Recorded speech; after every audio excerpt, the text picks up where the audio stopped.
Hello everybody, welcome to English Story channel. I hope you're doing well as usual. The name of this story is Secret of All Triumphs. Part 1. Life is a series of sacrifices. A parent will go without for the sake of their child. A person will work around the clock for the benefit of their family. A soldier will sacrifice for their country.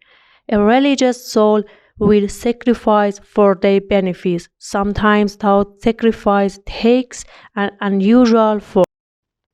Take for example the story of Ammar Bratti. Until 1970, Ammar was an average Joe. He was a middle-class Indian man with a normal life. He had a job, a home, a wife, and 3 children. One morning, everything changed. Ammar had found God. The Hindu god Shiva, to be precise. Ammar left his family and all the trappings of the material world to wander the back roads of India. He became a sadhu, an Indian holy man. He wore only a simple robe and carried nothing but his trusty trident.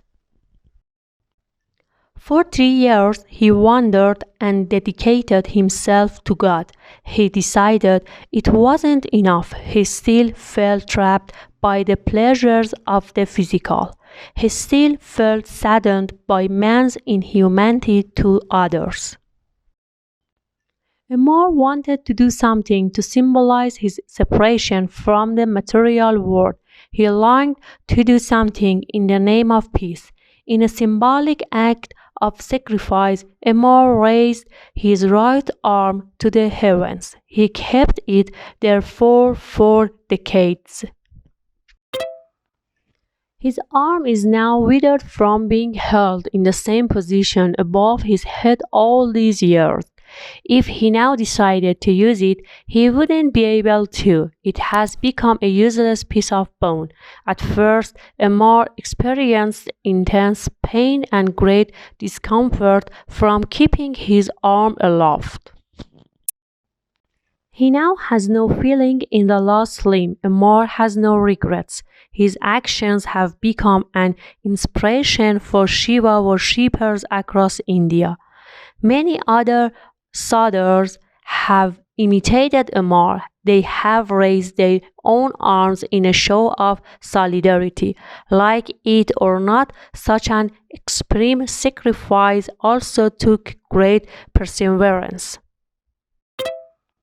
The famous author Victor Hugo once said, "Perseverance, secret of all triumphs." World record-breaking runner Glenn Cunningham knew a thing or two about perseverance and triumph. On a cold morning in 1916, 7-year-old Cunningham's 2-mile trip to school ended in a tragedy which would define his life. The small boy from Kansas arrived at school early. He was not alone. His brothers Floyd, Raymond, and sister Lisa were with him.